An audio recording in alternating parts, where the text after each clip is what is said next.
Hola, mi nombre es Luis Alberto Martínez y en este video voy a presentar el desarrollo del reto relacionado con la comunicación entre una base de datos y una API utilizando arquitectura REST. En este proyecto se creó una base de datos en Microsoft SQL Server, donde se generó una tabla con varias columnas y se capturaron distintos registros de información. Posteriormente se desarrolló una API en Visual Studio utilizando .NET y Entity Framework, lo cual permite consultar la información almacenada en la base de datos, y finalmente se realizará una consulta utilizando la herramienta Postman para demostrar cómo la API obtiene y devuelve correctamente los datos almacenados en la base de datos mediante el método GET.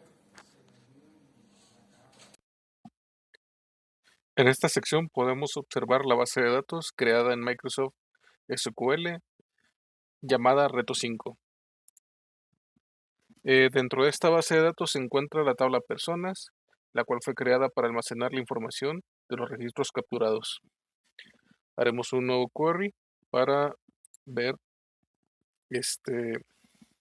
consultar los datos.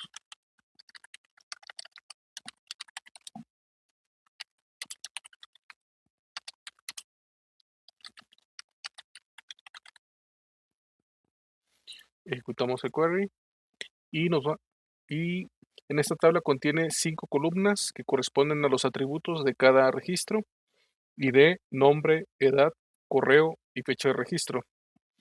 Como se puede observar, en la consulta se han capturado varios registros de datos para cumplir con los requisitos de contar con al menos 5 columnas y 5 registros de información. Pasamos a Visual Studio.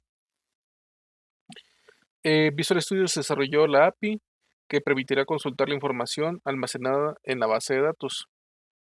Aquí podemos observar el modelo persona, el cual representa la estructura de la tabla en la base de datos. Este modelo contiene las propiedades ID, nombre, edad, correo y fecha de registro, las cuales corresponden directamente a las columnas creadas en la tabla personas dentro de SQL Server.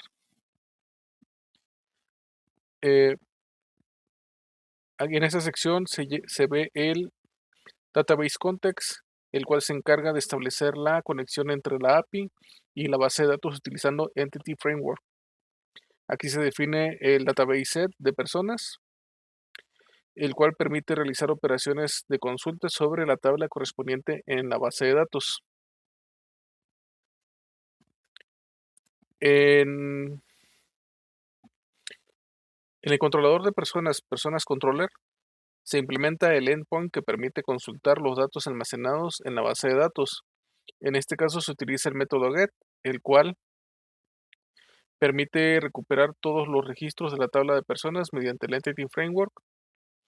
Este método realiza la consulta utilizando el contexto de la base de datos y devuelve la lista completa de personas almacenadas.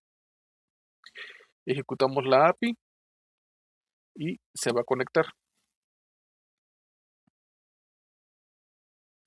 Aquí habilitamos la comunicación entre la base de datos y el cliente que realizará la consulta. Eh, Ahora abrimos Postman y ponemos un nuevo get. Seleccionamos HTTP, localhost 5160, API persona, y le ponemos Enter. Para simular la comunicación de un cliente con la API se utiliza esta herramienta, la cual permite enviar solicitudes HTTP. Al poner send, en este caso se realiza una solicitud de GET al endpoint API personas para consultar los datos almacenados en la base de datos.